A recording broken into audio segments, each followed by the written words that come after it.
প্রিয় শ্রোতা, audio books by বুক ব্যাংকে আপনাদেরকে স্বাগতম।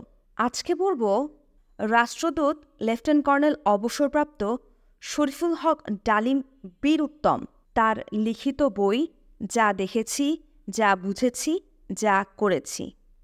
তবে দেরি কেন, চলুন শুরু করি আজকের বই। প্রথম অধ্যায়, পাকিস্তান রাজনৈতিক ঘটনাপ্রবাহ এবং 1970 সালের নির্বাচনের ফলাফল। আইয়ুব শাহীর বিরুদ্ধে গণরোষ। শেষ অধ্যায়, জেনারেল ইয়াহিয়া খানের ক্ষমতা দখল, কেন্দ্রীয় শাসক গোষ্ঠী, অপশাসন, শোষণ, ন্যায় বিচারের বিরুদ্ধে প্রতিটি অঞ্চলে স্বাধিকার এবং স্বায়ত্তশাসনের আন্দোলন, 6 দফা, আগরতলা ষড়যন্ত্র মামলা, পূর্ব পাকিস্তানে ছাত্র ঐক্যের 11 দফা আন্দোলন, পশ্চিম পাকিস্তানের রাজনৈতিক অঙ্গনে ভুট্টোর উত্থান, সারা দেশে 1 ইউনিট বাতিল এবং নির্বাচনের দাবিতে আন্দোলনের জোয়ার। দেশব্যাপী আন্দোলনে অগ্রণী ভূমিকায় ছিল জাগ্রত ছাত্র সমাজ। 70-এর নির্বাচনের প্রেক্ষাপট, প্রলয়ঙ্কারী ঘূর্ণিঝড়। আইয়ুব খানের ক্ষমতা দখল পাকিস্তানের জন্য অসংবাদিত বিপর্যয় ডেকে আনল। মার্শাল ল জারি করার ফলে গণতান্ত্রিক রাষ্ট্র হিসেবে পাকিস্তানের অবক্ষয় ঘটল। ভিন্ন ভাষা, সংস্কৃতি এবং ঐতিহ্যের ধারক ভারতে গণতন্ত্র যখন সুপ্রতিষ্ঠিত, তখন পাকিস্তানে সামরিক শাসন জারি হওয়ায় বিশ্ব পরিসরে উপমহাদেশের মুসলমানদের ইমেজ বিনষ্ট হয়। সরকার রাজনীতিকদের অর্ডিন্যান্স বলে অপরাধী ঘোষণা করে জাতীয় রাজনীতিকে কলঙ্কিত করেছিল। মানুষের মৌলিক অধিকার এবং সর্বজনীন ভোটাধিকার হরণ করে তিনি দেশের মানুষের ওপর একনায়কত্ব চাপিয়ে দেন। আইয়ুবের বুনিয়াদী গণতন্ত্র দেশে দুর্নীতির প্রসার ঘটিয়েছিল। পাকিস্তানের ফেডারেল কাঠামো ভেঙে কেন্দ্রকে শক্তিশালী করার প্রচেষ্টায় পাকিস্তানের মূল পরিকল্পনার ওপর আঘাত হানা হয়। আইয়ুব পাকিস্তানের 2 অংশের মধ্যে একটা বৈষম্যের সৃষ্টি করেছিল। বাঙালি মুসলমানদের হিন্দু ভাবাপন্ন, চিরপরাধীন, সন্দেহপ্রবণ বলে আখ্যায়িত করে তিনি 2 অংশের মধ্যকার সংহতি বিনষ্ট করেছিল। করাচি থেকে ফেডারেল ক্যাপিটাল পাঞ্জাবে স্থানান্তরিত করে করাচির জনগণের মধ্যে সন্দেহের সৃষ্টি করেছিলেন তিনি। এর ফলে পূর্ব পাকিস্তানের জনগণের মনেও অবিশ্বাস সৃষ্টি হয়। বুনিয়াদী গণতন্ত্র প্রথা প্রবর্তন করে তিনি আজীবন শাসন ক্ষমতায় টিকে থাকতে পারবেন বলে মনে করেছিলেন। এই প্রথা পরিবর্তনের সময় পূর্ব পাকিস্তানের 9 জন নেতা আইয়ুব খানের এই অগণতান্ত্রিক ব্যবস্থার বিরোধিতা করেছিলেন, সংবাদপত্রের বিবৃতি দিয়েছিলেন। তিনি এই সাহসী পদক্ষেপ বুদ্ধিজীবী মহলে সমাদৃত হয়েছিল। রাজনৈতিক ক্ষেত্রে প্রতিটি পদক্ষেপ সময় উপযোগী হওয়া অপরিহার্য। এই সময়ের হেরফের একটি আন্দোলনকে বহু বছর পিছনে ঠেলে দিতে পারে। সেই সময় সবচেয়ে বড় প্রয়োজন ছিল আইয়ুব সরকারের বিরুদ্ধে বাঙালি জাতির ঐক্য গড়ে তোলা। কিন্তু পূর্ব পাকিস্তানের রাজনৈতিক নেতৃবৃন্দ সেই দায়িত্ব পালনে ব্যর্থ হন। এই সুযোগের পরিপ্রেক্ষিতেই জেনারেল আইয়ুব জাতির মাথায় বুনিয়াদী গণতন্ত্রের ভূত চাপিয়ে দিতে সক্ষম হন। কিন্তু ইতিহাসের সবচেয়ে বড় সত্য হলো এই যে ইতিহাস কাউকে ক্ষমা করে না। সে এক নিজস্ব ধারায় প্রবাহিত হয়ে চলে এবং সে গতি তার অমোঘ। বারবার করে ক্ষমতালোভী নেতৃত্ব এই সত্যটাকে অস্বীকার করে থাকেন। মোনেম খানকে আইয়ুব খান বাংলাদেশে তার সবচেয়ে অনুগত এবং বিশ্বাসভাজন ব্যক্তি হিসেবে বেছে নিয়ে তাকে পূর্ব পাকিস্তানের গভর্নর নিয়োগ করেন। তার দ্বারা বাংলা সংস্কৃতি এবং বাঙালির ঐতিহ্যকে ধ্বংস করার চেষ্টা চালানো হয়। তার আমলেই বিশ্ববিদ্যালয়ে পবিত্র অঙ্গনে দুর্নীতি প্রবেশ করে। কিছু সংখ্যক ছাত্র নেতাকে তিনি ঠিকই বশীভূত করতে পেরেছিলেন, কিন্তু এর পরিণতি মোনায়েমের জন্য শুভকর হয়নি। তার এই কূটকৌশলের বিরুদ্ধে ছাত্রদের মধ্যে দলমত নির্বিশেষে ঐক্য স্থাপিত হয়েছিল। মোনেম খাঁর ছেলে খসরু আইয়ুব বিরোধীদের খতম করার জন্য গুন্ডা বাহিনী গড়ে তুলেছিলেন। রাজনীতিতে ছেলে ভাগ্নেদের প্রভাব কখনো কল্যাণকর হয়নি। অচিরেই মোনেম খাঁর অন্যায় গণবিরোধী কার্যকলাপের জন্য পূর্ব বাংলার জনগণের ক্ষোভ আইয়ুব প্রশাসনের বিরুদ্ধে ধূমায়িত হয়ে ওঠে। 1965 সালের পাক ভারত যুদ্ধের পর থেকে পাকিস্তানের রাজনৈতিক আবহাওয়া আরও উত্তপ্ত হয়ে ওঠে। এ সময় কতগুলো অপ্রত্যাশিত বিশেষ গুরুত্বপূর্ণ ঘটনা ঘটে রাজনৈতিক প্রেক্ষাপটে। পরবর্তী পর্যায়ে ঘটনাগুলো পাকিস্তানের রাজনীতিকে বিশেষভাবে প্রভাবিত করে। যুদ্ধ শেষে আইয়ুব খান ও লাল বাহাদুর শাস্ত্রীর মধ্যে ঐতিহাসিক তাশখন্দ চুক্তি স্বাক্ষরিত হয়। এই চুক্তিতে স্বাক্ষরদানের ফলে পশ্চিম পাকিস্তানের আপামর জনসাধারণ আইয়ুব খানের বিরুদ্ধে বিক্ষুব্ধ হয়ে ওঠে। তাশখন্দ চুক্তির বিরোধিতা করে তৎকালীন পররাষ্ট্রমন্ত্রী জনাব জুলফিকার আলী ভুট্টো জাতিসংঘের সাধারণ অধিবেশনে বক্তব্য রাখেন এবং নাটকীয়ভাবে অধিবেশন কক্ষ ত্যাগ করেন। এই কারণে তিনি তার মন্ত্রিত্বের পদেও ইস্তফা দেন। এরপর তিনি সরাসরিভাবে সক্রিয় রাজনীতিতে অবতীর্ণ হন। তিনি পাকিস্তান পিপলস পার্টি পিপিপি নামে একটি রাজনৈতিক দল গঠন করে আইয়ুব বিরোধী আন্দোলনে সোচ্চার হন। অতি অল্প সময়ের মধ্যেই জনাব ভুট্টো তার দল পিপিপি অস্বাভাবিকভাবে জনপ্রিয়তা অর্জন করতে সক্ষম হয়। জনাব ভুট্টো রাজনৈতিক ব্যক্তিত্ব হিসেবে আকর্ষণীয় হয়ে ওঠেন তরুণ ও ছাত্র সমাজের কাছে। তার ডাকে বিশেষভাবে সাড়া দেয় পশ্চিম পাকিস্তানের ছাত্র সমাজ। নবগঠিত পিপিপিকে জনপ্রিয় করে তুলতে এবং পশ্চিম পাকিস্তানের আইয়ুব বিরোধী আন্দোলনকে গতিশীল করে তুলতে তরুণ ছাত্র সমাজই অগ্রণী ভূমিকা পালন করে। 1968 সালের শেষে আইয়ুব বিরোধী আন্দোলন পিপিপির নেতৃত্বে সমগ্র পশ্চিম পাকিস্তানের গণ আন্দোলনে রূপ নেয়। যুদ্ধের সময় পূর্ব পাকিস্তান পশ্চিম পাকিস্তান থেকে সম্পূর্ণ বিচ্ছিন্ন হয়ে পড়ে। দেশরক্ষা বাহিনীর প্রয়োজনীয় ইউনিট এবং অস্ত্র সম্ভারের অভাবে ভারতীয় আক্রমণের মুখে 3 দিনও টিকে থাকার মতো ব্যবস্থাও সেদিন পূর্ব পাকিস্তানের ছিল না। পশ্চিম পাকিস্তানের ওপর নির্ভরতার জন্য মাত্র 17 দিনের যুদ্ধে পূর্ব পাকিস্তানের বৈদেশিক বাণিজ্য অচল হয়ে যায়। এই অবস্থায় আওয়ামী লীগ প্রধান শেখ মুজিবুর রহমান পূর্ব পাকিস্তানকে অর্থনৈতিক, দেশরক্ষা এবং বৈদেশিক বাণিজ্যের ক্ষেত্রে স্বয়ংসম্পূর্ণ ইউনিট হিসেবে গড়ে তোলার জন্য 6 দফা দাবি পেশ করলেন। তখন তিনি অবশ্য এই কথাও বলেছিলেন যে 6 দফার প্রশ্নে আলোচনা করা যেতে পারে। 6 দফা। 1. ঐতিহাসিক লাহোর প্রস্তাবের ভিত্তিতে পাকিস্তানকে একটি সত্যিকারের ফেডারেশন রূপে গড়িতে হইবে। তাহাতে পার্লামেন্ট পদ্ধতির সরকার থাকিবে। সকল নির্বাচন সর্বজনীন প্রাপ্তবয়স্কদের সরাসরি ভোটে অনুষ্ঠিত হইবে। আইন সভাসমূহের সার্বভৌমত্ব থাকিবে। সংশোধিত সরকারের চরিত্র হবে ফেডারেল এবং সংসদীয় গণতান্ত্রিক। জাতীয় এবং ফেডারিং ইউনিটসমূহতে প্রত্যক্ষ গণভোটের মাধ্যমে সরকার নির্বাচিত হবে। জনসংখ্যার অনুপাতে ফেডারেল সংসদে প্রতিনিধিত্ব করা হবে। 2. কেন্দ্রীয় সরকারের হাতে মাত্র 2টি বিষয় থাকিবে, প্রতিরক্ষা এবং বৈদেশিক নীতি। অবশিষ্ট বিষয়সমূহ স্টেট বা প্রদেশসমূহের হাতে থাকিবে। 3. পূর্ব এবং পশ্চিম পাকিস্তানের 2টি পৃথক অথচ বিনিময়যোগ্য মুদ্রার প্রচলন করিতে হইবে, অথবা 2 অঞ্চলের জন্য একই কারেন্সি থাকিবে। শাসনতন্ত্রে এমন সুনির্দিষ্ট নির্দেশ থাকিবে যাহাতে পূর্ব পাকিস্তানের মুদ্রা পশ্চিম পাকিস্তানে পাচার না হইতে পারে। এই বিধানে পাকিস্তানে একটি ফেডারেল রিজার্ভ ব্যাংক থাকিবে। 2 অঞ্চলে 2টি আঞ্চলিক রিজার্ভ ব্যাংক থাকিবে। সংশোধিত ফেডারেল সরকার শুধুমাত্র পররাষ্ট্র, প্রতিরক্ষা ও নিম্নে বর্ণিত শর্ত সাপেক্ষে মুদ্রা সম্পর্কিত বিষয়াদির জন্য দায়ী থাকিবে। বিষয়গুলো হল: ক. 2 উইং এর জন্য 2টি ভিন্ন কিন্তু পরিবর্তনশীল মুদ্রা ব্যবস্থা চালু করতে হবে, অথবা 1. সারা দেশের জন্য একটি মুদ্রা ব্যবস্থাও রাখা যেতে পারে, কিন্তু এই ক্ষেত্রে সাংবিধানিক আইন প্রবর্তন করতে হবে যাতে করে পূর্ব পাকিস্তান থেকে পশ্চিম পাকিস্তানের সম্পদ ও অর্থ পাচার হতে না পারে। খ. আলাদা ব্যাংকিং রিজার্ভ সৃষ্টি করতে হবে পূর্ব পাকিস্তানের জন্য। আলাদাভাবে আর্থিক এবং আয়-ব্যয় এবং হিসাব নিকাশের ক্ষমতা থাকবে পূর্ব পাকিস্তানে। 1. 2টি ভিন্ন কিন্তু পরিবর্তনশীল মুদ্রা ব্যবস্থার প্রচলন করা প্রতিটি অংশে কিংবা অঞ্চলের জন্য, অথবা একটি মুদ্রা ব্যবস্থায় চালু থাকবে, তবে কেন্দ্রীয় রিজার্ভ ব্যাংকিং সিস্টেমের ভেতর আঞ্চলিক রিজার্ভ ব্যাংক সৃষ্টি করতে হবে। এমন ব্যবস্থা প্রবর্তন করতে হবে যাতে এক অঞ্চলের সম্পদ কিংবা অর্থ অন্য অঞ্চলে পাচার করা সম্ভব না হয়। 4. সকল প্রকার ট্যাক্স, খাজনা ধার্য ও আদায়ের ক্ষমতা থাকিবে আঞ্চলিক সরকারের হাতে। আঞ্চলিক সরকারের আদায়কৃত রেভিনিউর একটি অংশ ফেডারেল তহবিলে জমা হইবে। এইভাবে জমাকৃত টাকাই ফেডারেল সরকারের মূলধন হইবে। সংশোধিত আর্থিক লেনদেন, আয়-ব্যয় এবং পরিকল্পনা হবে ফেডারিং ইউনিটগুলোর। ফেডারিং ইউনিটগুলো কেন্দ্রীয় সরকারকে বরাদ্দকৃত অর্থের যোগান দেবে প্রতিরক্ষা এবং পররাষ্ট্র বিষয়ক কর্মকাণ্ডের জন্য। দেশের সংবিধানে নির্ধারিত বরাদ্দ আয় কেন্দ্র পাবে যথাযথভাবে নির্ধারিত অনুপাতে।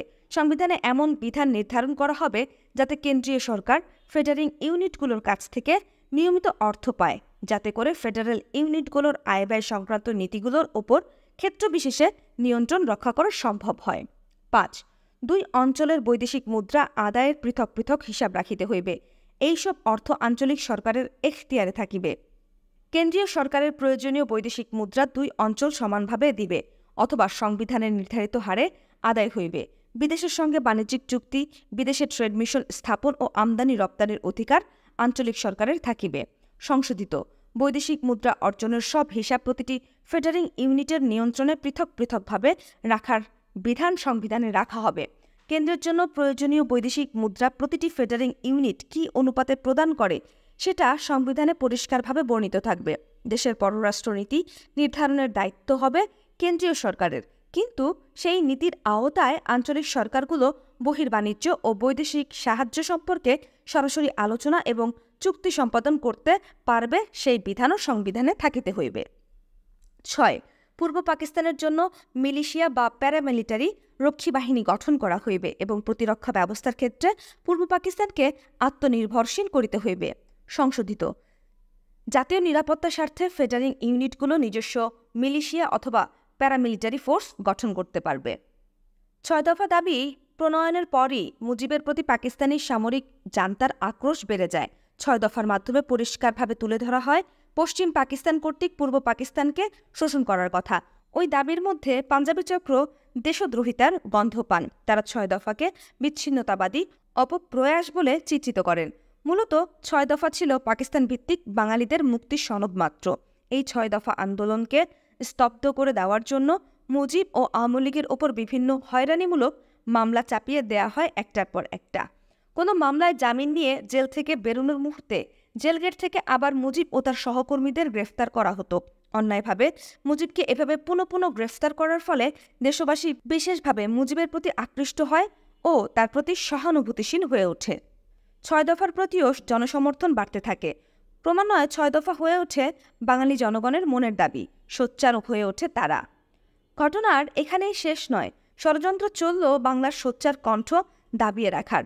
হঠাৎ করে 1968 সালের 6 জানুয়ারি 2 জন বাঙালি সিএসপি অফিসার সহ মোট 28 জন সামরিক এবং বেসামরিক বাঙালি অফিসারকে গ্রেফতার করা হয়। সরকারি প্রেস নোটে বলা হয়, 67 ডিসেম্বরে গ্রেফতারকৃত ব্যক্তিরা ঢাকাস্থ ভারতীয় দূতাবাসের সঙ্গে যোগদান করে সশস্ত্র পন্থায় পূর্ব পাকিস্তানকে আলাদা করার চক্রান্ত করছিল। 17 জানুয়ারি রাতে হঠাৎ করে মুজিবকে মুক্তি দেয়া হলো। জেলগেট থেকে বেরিয়ে কয়েক পা এগুতেই সামরিক বাহিনীর ব্যক্তিরা তাকে পুনরায় গ্রেফতার করে কুর্মিটোলা সেনানিবাসে নিয়ে যায়। 18 জানুয়ারি এক প্রেস নোটে বলা হয়, মুজিব একটি ষড়যন্ত্র মামলার প্রধান আসামি। এই মামলার নাম আগরতলা ষড়যন্ত্র মামলা। আসামির সংখ্যা 35 জন। এর মধ্যে বঙ্গবীর MAG ওসমানীও রয়েছে। রাজসাক্ষী 11 জন। 21 এপ্রিল গঠিত হল বিশেষ ট্রাইব্যুনাল। বিচার শুরু হয় কুর্মিটোলা সেনানিবাসে 19 জুন। ওই মামলার ঘটনার সঙ্গে শেখ মুজিব কোনোভাবেই জড়িত ছিলেন না, তবুও তাকে ওই মামলায় জড়ানো হয়েছিল তার দীর্ঘদিনের রাজনৈতিক জীবনের পরিসমাপ্তি ঘটানোর উদ্দেশ্যে।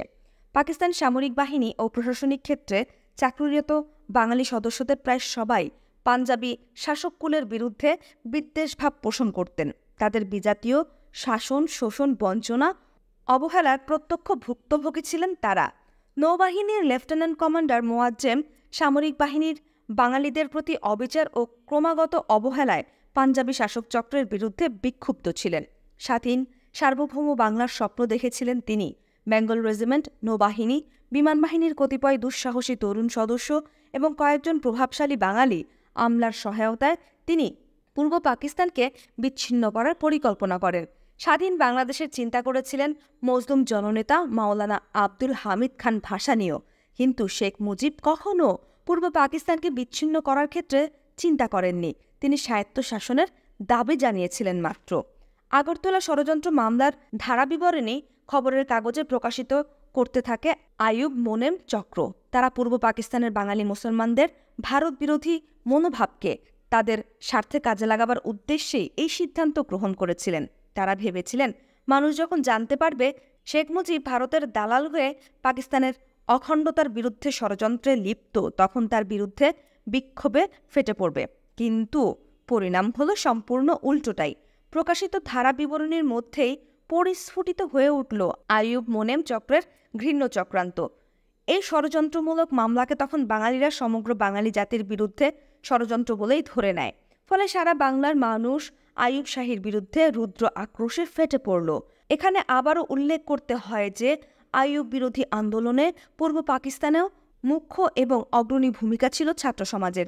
তারা ইতিমধ্যেই সংগ্রামকে একটি ঐক্যবদ্ধ জাতীয় সংগ্রামে রূপ দেবার লক্ষ্যে 11 দফার ভিত্তিতে ছাত্র সংগ্রাম পরিষদ গঠন করেন। 11 দফার ভেতরেই বাংলাদেশের জনগণের আশা আকাঙ্ক্ষার প্রকৃত রূপ ফুটে ওঠে। 11 দফার ভিত্তিতেই বাংলার মাটিতে 1969 সালের গণ আন্দোলনের জোয়ার এক প্রচণ্ড রূপ ধারণ করে। ছাত্র সংগ্রাম পরিষদের 11 দফা দাবি: স্বৈরাচারী সরকারের দীর্ঘদিনের অনুসৃত জনস্বার্থ বিরোধী নীতির ফলে ছাত্র সমাজ ও দেশবাসীর জীবনে সংকট ক্রমশ বৃদ্ধি পাইতেছে। শাসন শোষণের নিপীড়নে অতিষ্ঠ ছাত্র জনতা আন্দোলনের পথে আগাইয়া আসিয়াছে। আমরা ছাত্র সমাজ ও দেশবাসীর স্বার্থে নিম্নোক্ত 11 দফা দাবিতে ব্যাপক ছাত্র গণ আন্দোলনের আহ্বান জানাইতেছি। 1. ক.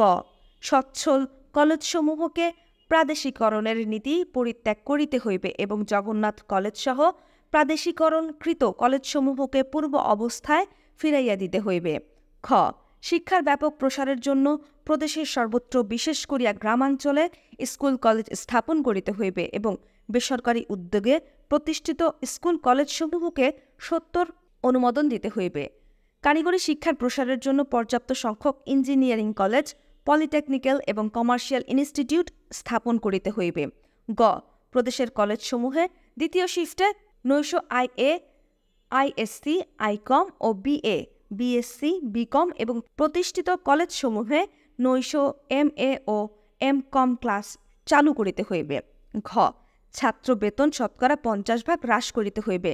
স্কলারশিপ ও স্টাইপেন্ডের সংখ্যা বৃদ্ধি করিতে হইবে। ছাত্র আন্দোলনে অংশগ্রহণ করার অপরাধে স্কলারশিপ ও স্টাইপেন্ড কারিয়া লওয়া চলিবে না। হল, হোস্টেলের ডাইনিং হল ও ক্যান্টিন খরচার 50% সরকারি সাবসিডি হিসেবে প্রদান করিতে হইবে। চ. হল ও হোস্টেলের সমস্যা সমাধান করিতে হইবে। ছ. মাতৃভাষার মাধ্যমে সর্বস্তরের শিক্ষা ব্যবস্থা করিতে হইবে। সকল শিক্ষা প্রতিষ্ঠানে পর্যাপ্ত সংখ্যক অভিজ্ঞ শিক্ষকের ব্যবস্থা করিতে হইবে। শিক্ষকের বেতন বৃদ্ধি করিতে হইবে এবং স্বাধীন মতামত প্রকাশের অধিকার দিতে হইবে। বর্গীয় জ. অষ্টম শ্রেণী পর্যন্ত শিক্ষাকে অবৈতনিক ও বাধ্যতামূলক করিতে হইবে। ঝ.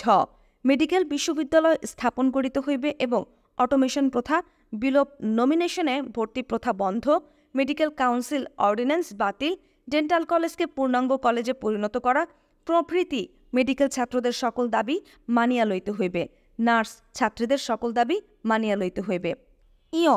প্রকৌশল শিক্ষার অটোমেশন প্রথা বিলোপ, 10% ও 15% রুল বাতিল, সেন্ট্রাল লাইব্রেরির সুব্যবস্থা, প্রকৌশল ছাত্রদের শেষ বর্ষেও ক্লাস লইতে হইবে। ট. পলিটেকনিক ছাত্রদের কনডেন্স কোর্সের সুযোগ দিতে হইবে এবং বোর্ড ফাইনাল পরীক্ষা বাতিল করিয়া একমাত্র সেমিস্টার পরীক্ষার ভিত্তিতেই ডিপ্লোমা দিতে হইবে। ঠ.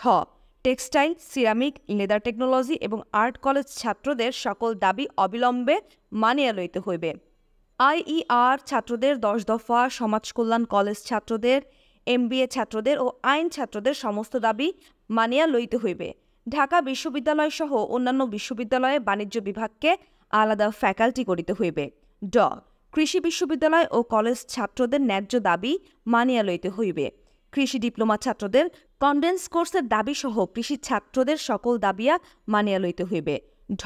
ট্রেনে, স্টিমারে ও লঞ্চে ছাত্রদের আইডেন্টি কার্ড দেখাইয়া শতকরা 50% কনসেশনে টিকিট কাটার ব্যবস্থা করিতে হইবে। মাসিক টিকিটেও এইরূপ সুবিধা দিতে হইবে। পশ্চিম পাকিস্তানের মতো বাসে 10 পয়সা ভাড়ায় শহরের যে কোনো স্থানে যাতায়াতের ব্যবস্থা করিতে হইবে। দূরবর্তী অঞ্চলেও বাস যাতায়াতে 50% কনসেশন দিতে হইবে। ছাত্রীদের স্কুলে ও কলেজে যাতায়াতের জন্য পর্যাপ্ত বাসের ব্যবস্থা করিতে হইবে। সরকারি ও আধা সরকারি উদ্যোগে আয়োজিত খেলাধুলা ও সাংস্কৃতিক অনুষ্ঠানে ছাত্রদের 50% কনসেশনস দিতে হইবে। মূর্ধন্য চাকরির নিশ্চয়তা বিধান করিতে হইবে। ত. কুখ্যাত বিশ্ববিদ্যালয় অর্ডিন্যান্স সম্পূর্ণ বাতিল করিতে হইবে এবং বিশ্ববিদ্যালয় সহ অন্যান্য সকল প্রতিষ্ঠানে স্বায়ত্ত শাসন দিতে হইবে। থ. শাসক গোষ্ঠীর শিক্ষা ও সংকোচন নীতির প্রামাণ্য দলিল, জাতীয় শিক্ষা কমিশন রিপোর্ট ও হামিদুর রহমান কমিশন রিপোর্ট সম্পূর্ণ বাতিল এবং ছাত্র সমাজ ও দেশবাসীর স্বার্থে গণমুখী বৈজ্ঞানিক শিক্ষা ব্যবস্থা কায়েম করিতে হইবে। 2. প্রাপ্তবয়স্কদের ভোটে প্রত্যক্ষ নির্বাচনের মাধ্যমে পার্লামেন্টারি গণতন্ত্র প্রতিষ্ঠা করিতে হইবে। বাক স্বাধীনতা ও সংবাদপত্রের স্বাধীনতা দিতে হইবে। দৈনিক ইত্তেফাক পত্রিকার ওপর হইতে নিষেধাজ্ঞা প্রত্যাহার করিতে হইবে। ৩ নিম্নলিখিত দাবিসমূহ মানিয়া লইবার ভিত্তিতে পূর্ব পাকিস্তানের পূর্ণ স্বায়ত্তশাসন দিতে হইবে। ক দেশের শাসনতান্ত্রিক কাঠামো হইবে ফেডারেশন, শাসনতান্ত্রিক রাষ্ট্রসংঘ এবং আইন পরিষদের ক্ষমতা হইবে সার্বভৌম। খ ফেডারেল সরকারের ক্ষমতা দেশ রক্ষা, বৈদেশিক নীতি ও মুদ্রা এই কয়েকটি বিষয়ে সীমাবদ্ধ থাকিবে। অপরাপর সকল বিষয়ে অঙ্গরাষ্ট্রগুলির ক্ষমতা হইবে নিরঙ্কুশ। গ 2 অঞ্চলের জন্য একই মুদ্রা থাকিবে। এই ব্যবস্থায় মুদ্রা কেন্দ্রের হাতে থাকিবে, কিন্তু এই অবস্থা শাসনতন্ত্রে এমন সুনির্দিষ্ট বিধান থাকিতে হইবে যাহাতে পূর্ব পাকিস্তানের মুদ্রা পশ্চিম পাকিস্তানে পাচার হইতে না পারে। এই বিধানে পাকিস্তানে একটি ফেডারেল রিজার্ভ ব্যাংক থাকিবে এবং পূর্ব পাকিস্তানের জন্য পৃথক অর্থনীতি প্রবর্তন করিতে হইবে। ঘ সকল প্রকার ট্যাক্স, খাজনা, কর ধার্য ও আদায়ের সকল ক্ষমতা থাকিবে আঞ্চলিক সরকারের হাতে। ফেডারেল সরকারের কোনো কর ধার্য করিবার ক্ষমতা থাকিবে না। আঞ্চলিক সরকারের আদায় রেভিনিউর নির্ধারিত অংশ আদায়ের সঙ্গে সঙ্গে ফেডারেল তহবিলে জমা হইবে। এই মর্মে রিজার্ভ ব্যাংকসমূহের উপর বাধ্যতামূলক বিধান শাসনতন্ত্র থাকিবে। ফেডারেশনের প্রতিটি রাষ্ট্র বহির্বাণিজ্যের পৃথক হিসাব রক্ষা করিবে এবং বহির্বাণিজ্যের মাধ্যমে অর্জিত মুদ্রা অঙ্গরাষ্ট্রগুলির এখতিয়ারাধীন থাকবে। চ পূর্ব পাকিস্তানকে মিলিশিয়া বা প্যারামিলিটারি রক্ষী বাহিনী গঠন ক্ষমতা দিতে হইবে। পূর্ব পাকিস্তানে অস্ত্র কারখানা নির্মাণ ও নৌবাহিনীর সদর দফতর স্থাপন করিতে হইবে। 4 পশ্চিম পাকিস্তানের বেলুচিস্তান, উত্তর পশ্চিম সীমান্ত প্রদেশ এবং সিন্ধু সহ সকল প্রদেশের স্বায়ত্তশাসন প্রদান করত সাব ফেডারেশন গঠন। 5 ব্যাংক, বীমা, পাট ব্যবসা ও বৃহৎ ভারী শিল্প জাতীয়করণ করিতে হইবে। 6 কৃষকদের উপর হইতে খাজনা ও ট্যাক্সের হার হ্রাস করিতে হইবে এবং বকেয়া খাজনা ও ঋণ মওকুফ করিতে হইবে। পাটের সর্বনিম্ন মূল্য মণ প্রতি 40 টাকা নির্ধারণ ও আখের ন্যায্য মূল্য দিতে হইবে। 7 শ্রমিকদের ন্যায্য মজুরি ও বোনাস দিতে হইবে এবং শিক্ষা, বাসস্থান ও চিকিৎসার ব্যবস্থা করিতে হইবে। শ্রমিক স্বার্থ বিরোধী কায়দা কানুন প্রত্যাহার করিতে হইবে এবং ধর্মঘটের অধিকার ও ট্রেড ইউনিয়ন করিবার ক্ষমতা প্রদান করিতে হইবে।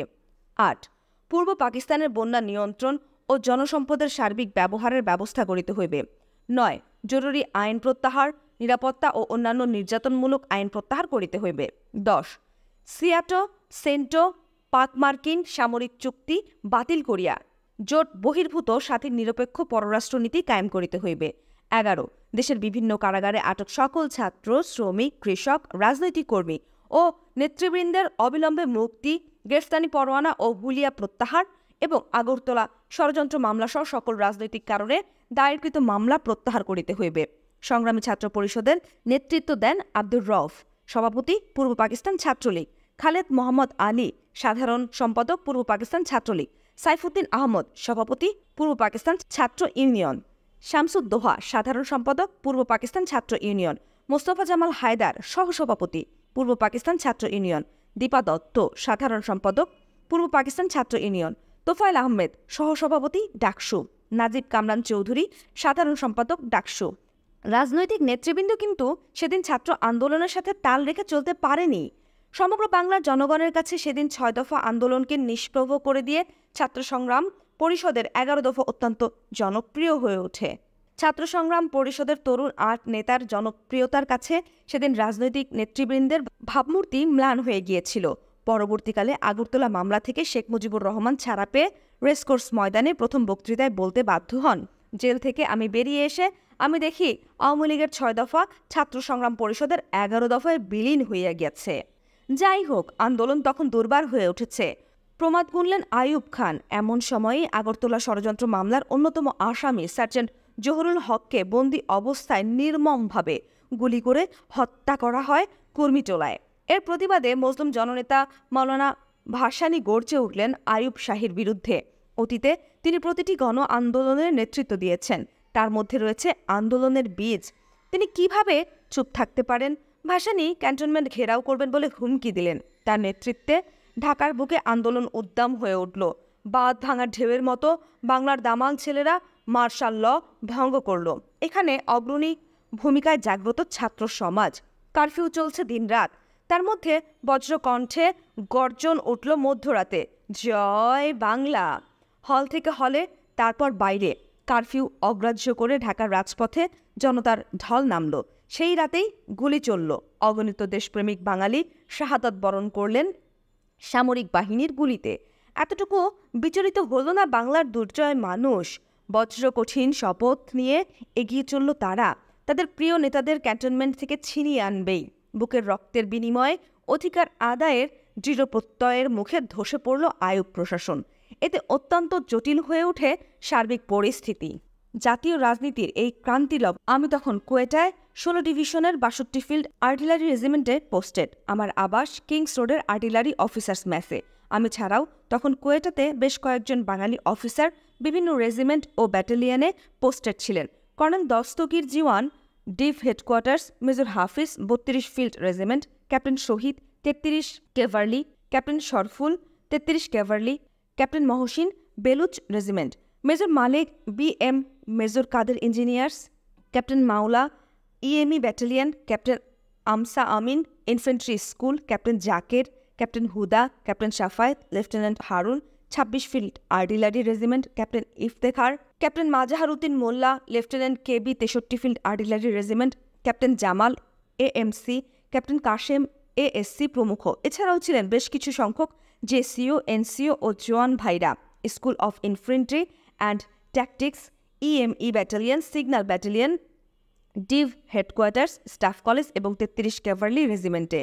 কোয়েটায় বাঙালিদের ছোট পরিবার ছিল একটি সুখী পরিবার। আমরা সবাই মিলেমিশে হাসি আনন্দে কাটাতাম দিনগুলি। প্রায়ই আমরা সমবেত হতাম কোথাও না কোথাও। চলতো আলাপ আলোচনা, হাসি ঠাট্টা, গান বাজনা, গল্পগুজব। জাতীয় সংকট আমাদের মাঝের ব্যবধানকে কমিয়ে আনলো আরও। সবাই দেশ সম্পর্কে সচেতন, সবাই শঙ্কিত, ভাবনায় আকুল। কি হচ্ছে? ঘটনা প্রবাহের পরিণাম কি? প্রেসিডেন্ট আইয়ুবের ক্ষমতালিপ্সা কোথায় নিয়ে যাবে দেশটাকে? পাকিস্তান টিকে থাকবে কি করে? অন্যায়, অবিচার, শাসন শোষণ শেষ হবে কবে? আইয়ুব খানের প্রশাসন ব্যর্থ হয়েছে সম্পূর্ণরূপে। জাতীয় বৃহত্তর স্বার্থে তিনি কি গ্রহণযোগ্য রাজনৈতিক সমাধান মেনে নেবেন আলোচনার মাধ্যমে, নাকি ক্ষমতার মোহে দেশটা আরও রসাতলে টেনে নিয়ে যাবেন? গোপনে আমরা মিলিত হই বিভিন্ন জায়গায়। আলোচনার মাধ্যমে খুঁজে পেতে চাই এই সমস্ত প্রশ্নের জবাব। খবরাখবর আদান প্রদান হয় নিজেদের মধ্যে। প্রতিটি নতুন খবর পর্যালোচনা করি অবস্থার পরিপ্রেক্ষিতে। খবর পাই দেশ থেকে আসা চিঠিপত্রের মাধ্যমে। মনোযোগ দিয়ে শুনি BBC, voice of America, all India radio, voice of Australia প্রভৃতি কেন্দ্রের প্রচারিত অনুষ্ঠানগুলি। জাতীয় রেডিও এবং টিভির মাধ্যমে প্রচারিত খবর একপেশে হওয়ায় বিশ্বাসযোগ্য মনে হয় না। মাঝে মধ্যে সিগন্যাল সেন্টারের বাঙালি ভাইরা নিয়ে আসে GHQ থেকে প্রেরিত গোপন বার্তাসমূহের সারবস্তু। এ থেকে শাসকচক্রের মন মানসিকতা সম্পর্কে কিছু তথ্য পাওয়া যায়, কিন্তু সেটাই বা কতটুকু? পূর্ব পাকিস্তানের গণ আন্দোলনের প্রতি মুহূর্তের ঘটনাবলী জানার জন্য মন উদ্গ্রীব হয়ে থাকে তীর্থের কাকের মতো। ১,৫০০ মাইল দূরত্বে বসে সীমিত মাধ্যমে ঘটনাপ্রবাহের যতটুকু খবরাখবরই পাচ্ছিলাম, তার চুলচেরা বিশ্লেষণ করে অবস্থার সাথে নিজেদের যতটুকু সম্ভব সম্পৃক্ত রাখার চেষ্টা করছিলাম আমরা। কিন্তু সব কিছুই করতে হচ্ছিল বিশেষ সতর্কতার সাথে। মনের দাহ ও আক্রোশ অতি কষ্টে চেপে রেখে স্বাভাবিকভাবে দৈনন্দিন দায়িত্ব পালন করে যাচ্ছিলাম সবাই। নিজেদের সংযত রেখে ধৈর্য সহকারে অবস্থার মোকাবেলা করতে হবে সবাইকে। এই সিদ্ধান্ত গৃহীত হয় গোপন বৈঠকগুলোতে। আশা নিরাশার এক ভয়াবহ অনিশ্চয়তায় কাটছিল আমাদের প্রতিটি মুহূর্ত। 1969 সালের 22শে ফেব্রুয়ারি হঠাৎ করে এক সরকারি ঘোষণায় আগরতলা ষড়যন্ত্র মামলা প্রত্যাহার করা হয়। ওই দিন দুপুরে শেখ মুজিবসহ সকল রাজবন্দীকে কুর্মিটোলা সেনানিবাস থেকে মুক্তি দেয়া হয়। ইতিমধ্যে সিন্ধু, বেলুচিস্তান ও সীমান্ত প্রদেশে আইয়ুব বিরোধী আন্দোলনের ঝড় উঠেছে। এবারের আন্দোলন এক ইউনিট বাতিল করার আন্দোলন। সারা পশ্চিম পাকিস্তানে আন্দোলন ছড়িয়ে পড়ল। পূর্ব ও পশ্চিম পাকিস্তানের দুই অংশের আন্দোলনে সমন্বয় সাধন করার লক্ষ্যে ডেমোক্রেটিক অ্যাকশন কমিটি ডাক গঠন করলেন রাজনৈতিক নেতৃবৃন্দ। নওয়াবজাদা নাসরুল্লাহ খান ডাকের প্রধান নির্বাচিত হলেন। পশ্চিম পাকিস্তানে আইয়ুব বিরোধী আন্দোলনে এয়ার মার্শাল অবসরপ্রাপ্ত আসগর খান বিশেষ গুরুত্বপূর্ণ ভূমিকা পালন করেন। গোটা দেশব্যাপী আন্দোলনের চাপে বাধ্য হয়ে মার্শাল আইয়ুব খান উভয় অংশের নেতাদের সঙ্গে আলাপ আলোচনা করে দেশের সার্বিক সমস্যার একটা রাজনৈতিক সমাধানের উপায় উদ্ভাবনের জন্য রাওয়ালপিন্ডির একটি গোল টেবিল বৈঠকের আয়োজন করলেন। শেখ মুজিব, মাওলানা ভাসানী, জনাব জুলফিকার আলী ভুট্টো সহ বহু নেতা আমন্ত্রিত হলেন গোল টেবিল বৈঠকে। প্রেসিডেন্টের গোল টেবিল বৈঠকের আয়োজন প্রবাসে আমাদের মনে আশার আলো জ্বালল, ক্ষীণ আশা জাগলো মনে। বৃহত্তর স্বার্থে হয়তোবা বর্তমান সংকট থেকে দেশকে বাঁচাবার জন্য একটি রাজনৈতিক সমাধান খুঁজে বের করবার আন্তরিক প্রচেষ্টা করবে সংশ্লিষ্ট সবাই। তবুও রয়ে যায় সংশয়। এদিকে প্রচণ্ড গণ আন্দোলনের ফলশ্রুতি হিসেবে ক্যান্টনমেন্ট থেকে মুক্তি পেয়ে বেরিয়ে এসে শেখ মুজিব নতুন করে নিজেকে আবিষ্কার করলেন। দেখলেন ইতিমধ্যেই তিনি সারা পূর্ব পাকিস্তানে অসংবাদিত নেতা হয়ে গেছেন, অথচ পূর্ব বাংলার একক নেতৃত্বের সবটুকুই তার একার অর্জিত সম্পদ ছিল না। বাংলাদেশের জনতা চিরদিনই চলেছে আগে আগে, আর নেতারা গেছে পেছনে। পূর্ব পাকিস্তানের জনতার মন তখন স্বাধীনতা পাগল। তারা চঞ্চল, চরম বিস্ফোরণ ঘটনার জন্য আকুল, কিন্তু সামনে নেই কোনো উপযুক্ত নেতৃত্ব। রাজনৈতিক অঙ্গনে যারা রয়েছেন, ভাবমূর্তি, আন্দোলন গড়ে তোলার মতো অবদান, সেই ভাসানী তখন বৃদ্ধ। অবদান প্রচুর, রাজনৈতিক প্রজ্ঞারও অভাব ছিল না তার, কিন্তু দেশব্যাপী সংগঠনের অভাব ছিল তার। তাই ইমেজ থাকলেও তার পক্ষে তখন আন্দোলনকে গড়ে তুলে তাকে ধরে রেখে ধাপে ধাপে চরম লক্ষ্যে পৌঁছে দেওয়া সম্ভব ছিল না। এদিকে আগরতলার ষড়যন্ত্র মামলা শেখ মুজিবুর রহমানকে রাতারাতি পরিণত করেছে এক কিংবদন্তি নায়কে। তাই বিস্ফোর সম্মুখ পূর্ব পাকিস্তান সেই মুহূর্তে জনগণ তাকে নেতৃত্বে বরণ করে নিতে দ্বিধাবোধ করেনি। শেখ মুজিব আইয়ুব খানের গোলটেবিল বৈঠকের আমন্ত্রণ গ্রহণ করলেন। অন্যান্য নেতাসহ প্রতিশ্রুতি দিলেন একমাত্র ছাত্র সংগ্রাম পরিষদের ৬ দফার ভিত্তিতেই গোলটেবিল বৈঠকে তিনি আলোচনা করবেন। মাওলানা ভাসানী পক্ষান্তরে ওই বৈঠক বর্জন করে তার রাজনৈতিক দূরদর্শিতারই পরিচয় দিয়েছিলেন। তিনি বুঝেছিলেন গোলটেবিল বৈঠকে বিশেষ করে কিছু প্রাপ্তির সম্ভাবনা নেই। তাছাড়া অবস্থা বিশ্লেষণে তিনি ঠিকই বুঝতে পেরেছিলেন পূর্ব বাংলাকে একটি পৃথক স্বাধীন সার্বভৌম রাষ্ট্রে পরিণত করা ছাড়া এই পর্যায়ে রাজনৈতিক জটিলতার অবসান ঘটানো সম্ভব নয়। তাই পল্টনের এক বিশাল জনসভায় তিনি পরিষ্কার ভাষায় বলেন, পশ্চিম পাকিস্তান আসসালামু আলাইকুম। ওই জনসভায় তিনি শেখ মুজিবকে গোলটেবিল বৈঠকে যোগদান না করারও পরামর্শ দেন। পশ্চিম পাকিস্তানের জুলফিকার আলী ভুট্টো সেই বৈঠক বর্জন করার সিদ্ধান্ত গ্রহণ করেন। মাওলানা ভাসানী ও ভুট্টোর গোলটেবিল বৈঠক বর্জন জনগণকে আরও বৈঠকের সফলতা সম্পর্কে সন্দিহান করে তোলে। আমরাও হতাশ হয়ে পড়ি। আশার ক্ষীণ আলো যা দেখতে পেয়েছিলাম হঠাৎ করেই তা যেন মিলিয়ে গেল। উৎকণ্ঠায় অনিশ্চিত ভবিষ্যতের দিকে চেয়ে থাকলাম। পাকিস্তানের দুই অংশের দুই প্রভাবশালী নেতার অনুপস্থিতিতে ২৬শে ফেব্রুয়ারি ১৯৬৯ রাওয়ালপিন্ডিতে গোলটেবিল বৈঠক বসে। প্রথম বৈঠকের পর অধিবেশন মুলতবি হয়ে যায় ১০ই মার্চ পর্যন্ত। ১০ই মার্চের অধিবেশনে শেখ মুজিব তার ওয়াদার বরখেলাপ করলেন। ছাত্র সংগ্রাম পরিষদের ১১ দফার পরিবর্তে শেখ মুজিব তার ৬ দফার দাবি উত্থাপন করলেন। কথা ছিল ১১ দফাই হবে বৈঠকের ডাকের আলোচনার ভিত্তি। কোনো বিশেষ পার্টি প্রোগ্রাম বা দাবি সেখানে উত্থাপিত হবে না। কিন্তু মুজিব সমঝোতার বরখেলাপ করে ৬ দফার দাবি উত্থাপন করায় নেতাদের মধ্যে অনৈক্যের সৃষ্টি হলো। ডাক ভেঙে গেল। বৈঠকে কোনো রাজনৈতিক সিদ্ধান্ত গ্রহণ করা সম্ভব হলো না। ১৩ই মার্চ প্রেসিডেন্ট আইয়ুব সভাপতির ভাষণে ২টি প্রস্তাব মেনে নেন। ১. প্রাপ্তবয়স্কদের ভোটাধিকার ভিত্তিক প্রত্যক্ষ নির্বাচন এবং ২. পার্লামেন্টারি শাসন পুনঃপ্রবর্তন। ১৪ই মার্চ শেখ মুজিব ও তার ৯ সদস্য ঢাকায় ফিরে আসেন। ততক্ষণে নতুন ষড়যন্ত্রের সূচনা হয়েছে। সারা দেশব্যাপী আইয়ুব বিরোধী বিক্ষোভ তখন তুঙ্গে। আইয়ুবের ব্যক্তিগত ভাবমূর্তি ও জনপ্রিয়তা ক্রমশ কমে আসছে। ১৯৬৮ সালের জানুয়ারিতে প্লুমনারি এলবোলিজমে আক্রান্ত হওয়ার পর তিনি শারীরিকভাবে দুর্বল হয়ে পড়েন। এতে করে তার কর্মক্ষমতা বিশেষভাবে হ্রাস পায়। তিনি আর আগের মতো সবখানে যেতে পারছেন না, গণসংযোগ রক্ষা করতে পারছেন না প্রয়োজন মতো। সামরিক বাহিনীর সদস্যবৃন্দ ও ইউনিটগুলো থেকে শারীরিক অসুস্থতার কারণে তিনি বিচ্ছিন্ন হয়ে পড়েছিলেন দিনকে দিন। শাসনকার্য পরিচালনার জন্য সম্পূর্ণভাবে নির্ভরশীল হয়ে পড়েছিলেন গুটিকতক জি হুজুর টাইপ আমলার ওপর। প্রতিদিনের রুটিন কাজগুলো সংক্ষিপ্ত করে সম্পাদন করতে হচ্ছিল তাকে। এই অবস্থার পূর্ণ সুযোগ গ্রহণ করলেন চক্রান্তকারী ক্ষমতালিপ্সু জেনারেলগণ। তাদের সাথে হাত মিলান জনাব ভুট্টো এবং আইয়ুব বিরোধী বেসামরিক আমলাতন্ত্রের সদস্যবৃন্দ। আইয়ুব বিরোধী এই চক্রান্তের নেতৃত্ব দেন তারই নিযুক্ত সেনাপ্রধান জেনারেল ইয়াহিয়া খান। ১৯৫৮ সালে জেনারেল আইয়ুব খান যখন সেনাপ্রধান হিসেবে জনাব ইস্কান্দার মির্জাকে সরিয়ে রাষ্ট্র ক্ষমতা দখলের চক্রান্ত আঁটছিল, তখন তরুণ সেনা অফিসার ইয়াহিয়া খান ছিলেন তার বিশেষ অনুগত একজন স্টাফ অফিসার। অত্যন্ত দক্ষতার সাথে আইয়ুবের ক্ষমতা দখলের নীল নকশা প্রণয়ন করে রাষ্ট্রপতির বিশেষ আস্থাভাজন হয়ে ওঠেন তিনি। তারই ফলশ্রুতিতে 1966 সালে জেনারেল মুসা খান সামরিক বাহিনী প্রধানের পদ থেকে অব্যাহতি নেবার পর অনেককে সুপারসিড করে প্রেসিডেন্ট ইয়াহিয়া খানকে সেনাপ্রধান হিসেবে নিয়োগ করা হয়।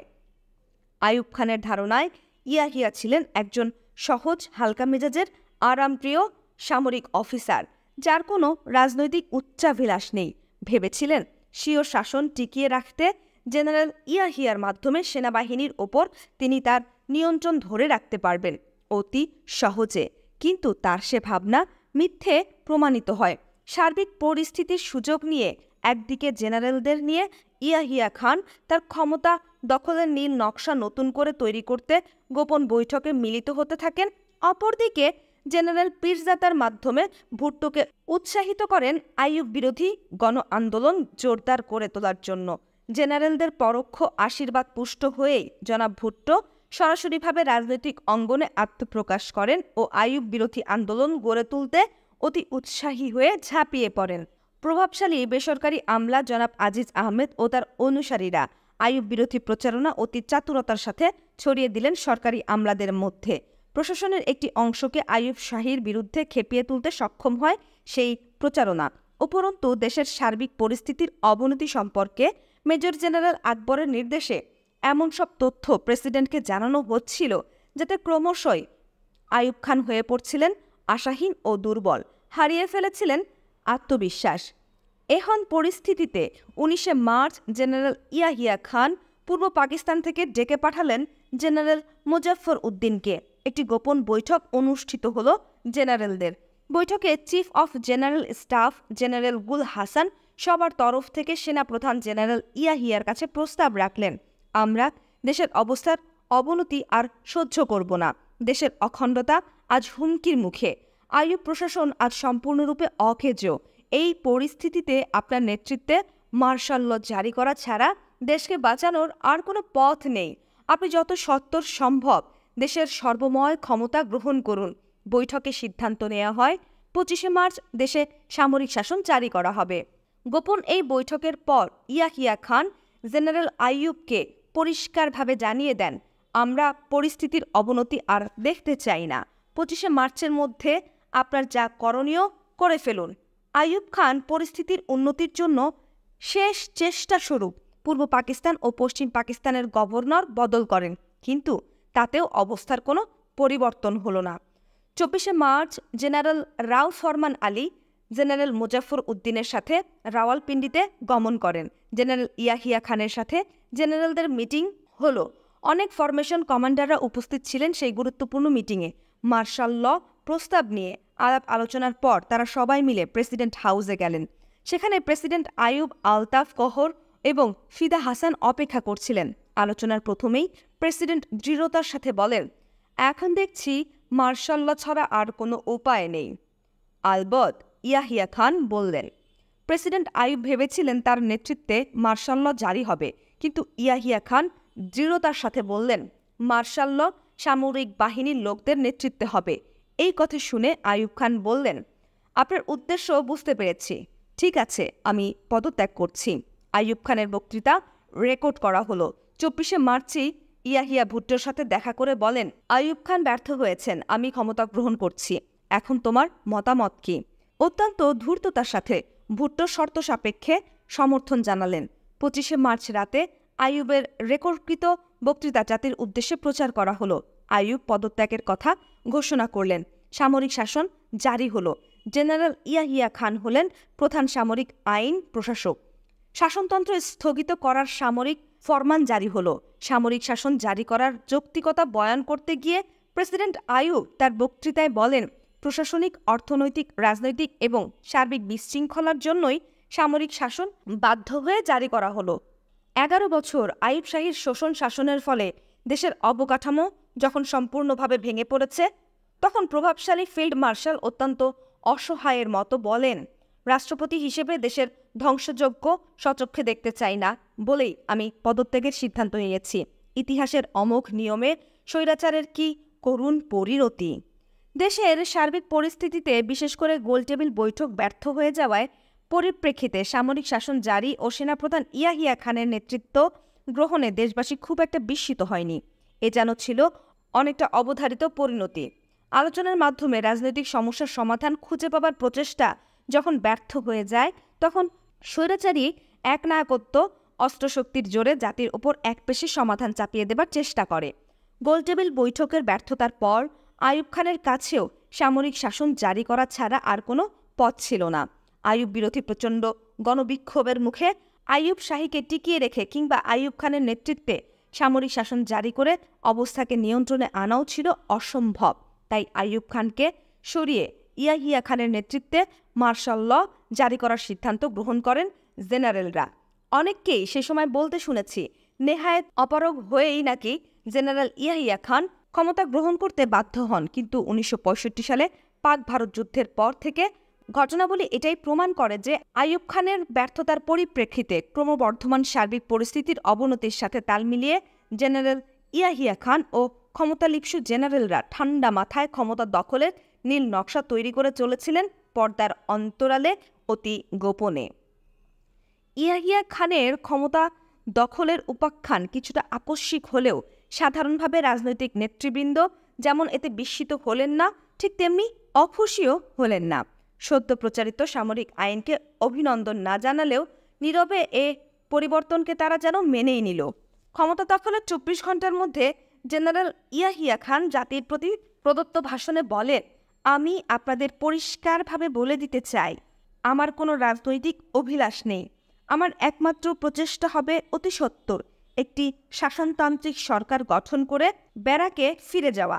আমি দৃঢ়ভাবে বিশ্বাস করি গঠনমূলক রাজনৈতিক তৎপরতা এবং শান্তিপূর্ণ উপায়ে প্রাপ্তবয়স্কদের ভোট অধিকার ভিত্তিক প্রত্যক্ষ নির্বাচনে নির্বাচিত গণপ্রতিনিধিদের কাছে ক্ষমতা হস্তান্তরের জন্য সুষ্ঠু, সৎ এবং পরিচ্ছন্ন কার্যকর প্রশাসন একটি পূর্বশর্ত। নির্বাচিত গণপ্রতিনিধিগণই জাতিকে প্রদান করবেন একটি উপযুক্ত শাসনতন্ত্র এবং তাদের দায়িত্ব হবে সার্বিক রাজনৈতিক, অর্থনৈতিক ও সামাজিক সব সমস্যার সমাধান করা। যে সমস্ত সমস্যাবলী আজ জনমনে উদ্বেগের সৃষ্টি করেছে, সেগুলোর সমাধানও তাদেরই বের করতে হবে। ইয়াহিয়া খানের এই ভাষণের পর হঠাৎ করেই আন্দোলন, স্ট্রাইক সব বন্ধ হয়ে গেল। ছাত্র ও শিক্ষকগণ সব আন্দোলন পরিহার করে আপন আপন কাজে যোগদান করলেন। এভাবেই অখণ্ড পাকিস্তানের রাজনৈতিক পটে শেষ অধ্যায়ের সূচনা হলো। তৃতীয় বিশ্বের অন্যান্য দেশের ক্ষমতা দখলকারী সামরিক সরকার প্রধানদের বক্তব্যের মতো ইয়াহিয়া খানের গণতন্ত্র পুনঃপ্রতিষ্ঠার ঘোষণাকে রাজনৈতিক পর্যবেক্ষকগণ নেতিবাচক দৃষ্টিকোণ থেকেই দেখলেন। ইয়াহিয়ার শাসন প্রক্রিয়া আইয়ুব ছাড়া আইয়ুবী শাসন বলেও অভিহিত করলেন অনেকেই। প্রথমে ক্ষমতা দখলদারী জেনারেলরা আইয়ুবী কায়দায় দেশ শাসন করার চেষ্টা করেন। তাদের মধ্যে রাজনৈতিক প্রজ্ঞা ও দূরদর্শিতার যথেষ্ট অভাব ছিল। তাই তারা সার্বিক পরিস্থিতির জটিলতা এবং দীর্ঘদিন আইয়ুব বিরোধী আন্দোলনের মধ্যে গড়ে ওঠা জনগণের চাহিদার মূল্যায়ন করতে ব্যর্থ হন। তারা ভেবেছিলেন প্রশাসনিক কাঠামোতে রদবদল করে প্রশাসন যন্ত্রকে কার্যক্ষম করে তোলাটাই মূল সমস্যা। পূর্ব পাকিস্তানের স্বাধিকারের প্রশ্নসহ অন্যান্য রাজনৈতিক দাবিগুলো নিয়ে রাজনৈতিক নেতৃবৃন্দের সাথে আলোচনার মাধ্যমে অতি সহজেই সব সমস্যার সমাধান করতে পারবে বলে তারা মনে করেন। আইয়ুব আমলে শাসন ক্ষমতা কেন্দ্রীভূত ছিল মুষ্টিমেয় সামরিক ও বেসামরিক আমলার হাতে। আইয়ুবী শাসনের শেষার্ধে প্রেসিডেন্ট জেনারেলদের চেয়ে বেসামরিক আমলাদের ওপর বিশেষভাবে নির্ভরশীল হয়ে ওঠেন। তার পতনের জন্য এই নির্ভরশীলতাও অনেকটা দায়ী। এই ক্ষমতায় সেই জেনারেলরা বেসামরিক আমলাদের ব্যাপারে বিশেষ সতর্কতা অবলম্বন করেন। জেনারেল SGM পীরজাদা নিয়োজিত হলেন ইয়াহিয়া খানের মুখ্য স্টাফ অফিসার হিসেবে। তার অধীনে নিয়োগ করা হলো brigadier Rahim Punjabi martial law affairs in charge এবং ব্রিগেডিয়ার করিম বেসামরিক বিষয়াদির ইনচার্জ। পরবর্তী পর্যায়ে দুইজনই মেজর জেনারেল পদে উন্নীত হন। তারা দুজনই সুপার সচিব হিসেবে সমস্ত মন্ত্রণালয়ের সচিবদের ওপর কর্তৃত্ব বজায় রাখেন। প্রশাসনিক কোনো ব্যাপারই এই তিনজনের মাধ্যম ছাড়া রাষ্ট্রপতির গোচরে আনা কারো পক্ষেই সম্ভব ছিল না। এভাবেই জেনারেল পীরজাদা সমগ্র আমলাতন্ত্রকে প্রেসিডেন্টের সান্নিধ্য থেকে দূরে রাখতে সক্ষম হন। আইয়ুব আমলে উচ্চ পর্যায়ে নিয়োজিত অভিজ্ঞ আমলাদের অনেককেই সরিয়ে দেওয়া হয়, অবসর গ্রহণেও বাধ্য করা হয় অনেককে, যেমন আলতাফ গহর, NA ফারুকি, ফিদা হাসান প্রমুখ। এতে সর্বপরিসরে সামরিক আমলাতন্ত্র সামরিক জান্তার উপর অসন্তুষ্ট হয়ে ওঠে ক্ষমতা দখলের প্রথম লগ্ন থেকেই। জেনারেল পীরজাদা ক্রমশ হয়ে ওঠেন ইয়াহিয়ার মুখ্য পরামর্শদাতা এবং রাজনৈতিক গুরু। সানডে টাইমস তাকে রাজপুতিন হিসেবে আখ্যায়িত করে। 31 মার্চ ইয়াহিয়া প্রেসিডেন্ট বনে গেলেন। যুক্তি হিসেবে বলা হলো, নতুন সরকারকে বিদেশি রাষ্ট্রসমূহের স্বীকৃতি দানে কূটনৈতিক জটিলতা দূরীভূত করার জন্যই জেনারেল ইয়াহিয়া খানকে প্রেসিডেন্ট হতে হয়েছে। প্রেসিডেন্ট হয়েও তিনি সামরিক বাহিনীর প্রধান রূপে বলবৎ থাকেন। জেনারেল আইয়ুব খান ক্ষমতা দখলের পর একটি বেসামরিক মন্ত্রিসভা গঠন করেছিলেন, কিন্তু ইয়াহিয়া খান বেসামরিক ব্যক্তিবর্গের সাথে ক্ষমতা ভাগাভাগি করতে অসম্মত হন। ফলে 7 আগস্ট তিনি যে মন্ত্রিসভা গঠন করেন তাদের সবাই ছিলেন সামরিক বাহিনীর সদস্য। General Yahya, general Pirzada, air marshal Nur খান এবং অ্যাডমিরাল এহসানকে নিয়ে গঠিত হয় ক্ষমতার কেন্দ্রে কাউন্সিল অফ অ্যাডমিনিস্ট্রেশন। প্রয়োজন মতো মন্ত্রণালয় থেকে সচিবদের ডেকে পাঠানো হতো পরামর্শের জন্য। ইয়াহিয়া এবং তার জেনারেলরা সবাই মনে করতেন যে সুশৃঙ্খল সেনাবাহিনী, তার সাংগঠনিক শক্তি, কার্যকরী জ্ঞান, প্রাযুক্তিক বিদ্যা এবং সমসাময়িক আধুনিক বিজ্ঞান সম্পর্কে তাদের সচেতনতা দেশ ও জাতির আধুনিকীকরণ প্রক্রিয়ায় বিশেষভাবে অগ্রণী ভূমিকা পালন করতে সক্ষম হবে। ইতিমধ্যে এয়ার মার্শাল নূর খান শ্রমিক ও ছাত্রদের দাবি দেওয়া সম্পর্কে কতগুলো সুদূর প্রসারী পদক্ষেপ গ্রহণ করেন। শ্রমিকদের বেশ কিছু দাবি তিনি যুক্তিসঙ্গত বলে মেনে নেন। তিনি তাদের স্ট্রাইক বা ধর্মঘট করার অধিকারকে বৈধতা প্রদান করেন। আইয়ুব শাহীর শিক্ষানীতি বাতিল করে তিনি একটি নতুন শিক্ষানীতি প্রণয়নের পদক্ষেপও গ্রহণ করেন। বিশ্ববিদ্যালয়ের শিক্ষক নিয়োগ ও পদোন্নতি কমিটিতে ছাত্রদের প্রতিনিধি রাখার প্রস্তাবও তিনি উত্থাপন করেন। নূর খানের এই সমস্ত পদক্ষেপ গ্রহণে ইয়াহিয়া খান ও তার কাউন্সিল অফ অ্যাডমিনিস্ট্রেশন কিছুটা উদ্বিগ্ন হয়ে ওঠেন। শঙ্কিত হয়ে ওঠেন ক্ষমতাশালী কায়েমি স্বার্থবাদীর দল, ব্যবসায়ী সম্প্রদায়, বেসামরিক আমলা গোষ্ঠী, বিশেষ করে জেনারেল পীরজাদা ও জেনারেল হামিদ। জেনারেল ইয়াহিয়া খানকে বোঝানো হলো এয়ার মার্শাল নূর খান তার ব্যক্তিগত ভাবমূর্তি ও জনপ্রিয়তা অর্জনের লক্ষ্যে এই সমস্ত অযৌক্তিক দাবি দেওয়া মেনে নিয়েছেন এবং অবাস্তব প্রস্তাবাদী কাউন্সিল অফ অ্যাডমিনিস্ট্রেশনের বৈঠকে উত্থাপন করেছেন। প্রেসিডেন্ট ইয়াহিয়া খানের মনে সন্দেহের উদ্বেগ হলো। তিনি ভাবলেন রাজনৈতিক উচ্চাভিলাষ চরিতার্থ করার জন্যই নূর খান এই সমস্ত কার্যকলাপে ব্রতী হয়েছেন। এ সন্দেহ থেকে সূত্রপাত হয় ইয়াহিয়া নূর খানের দ্বন্দ্ব। তার ফলশ্রুতিতেই জেনারেল ইয়াহিয়া খান ভেঙে দেন council of administration. Air marshal Nur Khan ও admiral Ehsan chief of air staff এবং চিফ অফ নেভাল স্টাফ পদ থেকেও অব্যাহতি দেয়া হয়। তাদেরকে অবশ্য পরে যথাক্রমে পশ্চিম ও পূর্ব পাকিস্তানের গভর্নর নিযুক্ত করা হয়। ইয়াহিয়া খান ঘোষণা করেন কেন্দ্রে কাউন্সিল অফ অ্যাডমিনিস্ট্রেশনের পরিবর্তে বেসামরিক একটি মন্ত্রিসভা তিনি গঠন করবেন। পশ্চিম ও পূর্ব পাকিস্তান থেকে 5 জন করে মনোনীত সদস্য নিয়ে গঠন করা হবে নতুন মন্ত্রিসভা। আইয়ুব খানের 1962 সালের শাসনতন্ত্রের সংশ্লিষ্ট ধারাকে এক অধ্যাদেশ জারির মাধ্যমে পুনর্বহাল করে প্রাদেশিক গভর্নরদের সেই একই ক্ষমতা ও দায়িত্ব দেয়া হলো। এতে করে প্রাদেশিক শাসন কাঠামোতে দ্বৈততার সূত্রপাত ঘটল, কারণ গভর্নর নিয়োগের পর প্রাদেশিক ও জেনারেল সামরিক শাসনকর্তারা সরাসরি মুখ্য সামরিক শাসনকর্তা তথা প্রেসিডেন্টের সাথে সরাসরি যোগাযোগ রক্ষা করে চলতে থাকেন। এই সমস্ত প্রশাসনিক কাঠামোর রদবদল জনমনে সন্দেহের উদ্রেক করল। তাহলে কি ইয়াহিয়া খান তার ক্ষমতাকে পাকাপোক্তভাবে দীর্ঘস্থায়ী করার পরিকল্পনা করছেন? গণপ্রতিনিধিদের হাতে রাষ্ট্রীয় ক্ষমতা হস্তান্তর করে যথাশীঘ্র সম্ভব ব্যারাকে ফিরে যাবার প্রতিজ্ঞা কি তিনি আর রক্ষা করবেন না? জনাব প্রেসিডেন্ট কিন্তু সবসময় বলতে থাকলেন ক্ষমতা হস্তান্তর করে ব্যারাকে ফিরে যাওয়াই তার লক্ষ্য।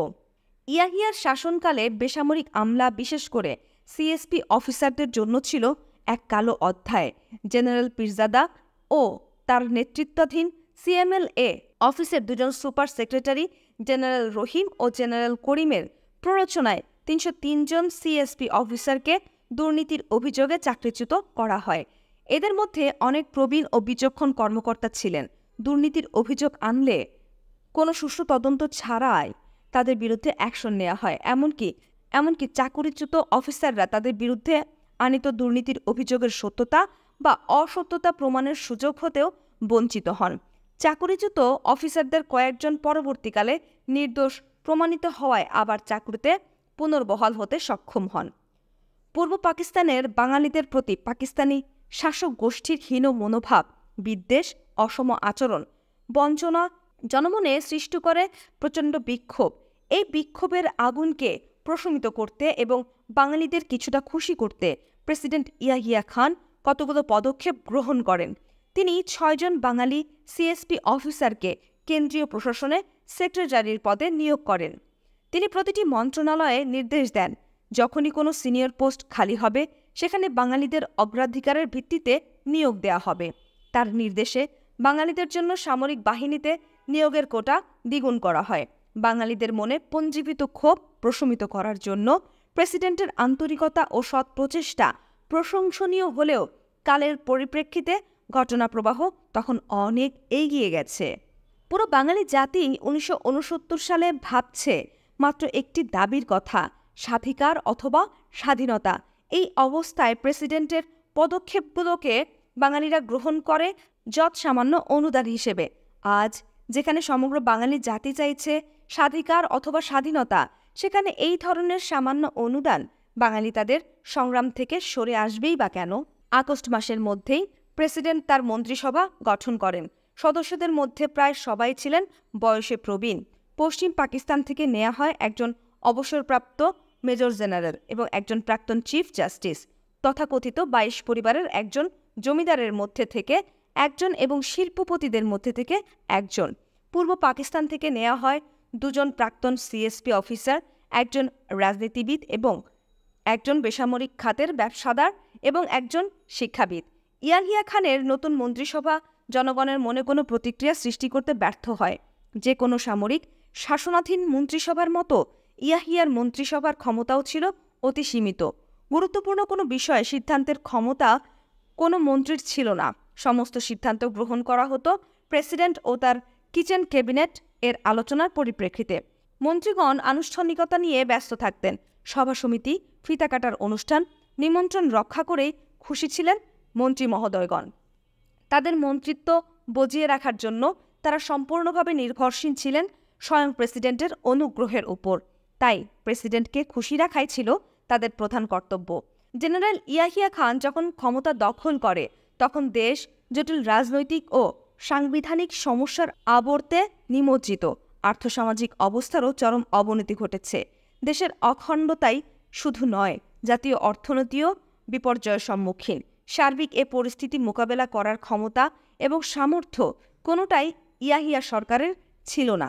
যে কোনো সামরিক সরকারের সফলতার জন্য যেটা বিশেষ প্রয়োজন সেটা হলো জনপ্রিয়তা। তাছাড়া শহরভিত্তিক বুদ্ধিজীবী, আমলাতন্ত্র, ব্যবসায়িক সম্প্রদায় এবং অন্যান্য শক্তিশালী চাপ প্রয়োগকারী সম্প্রদায়ের সহযোগিতা লাভ করাও বিশেষ প্রয়োজন।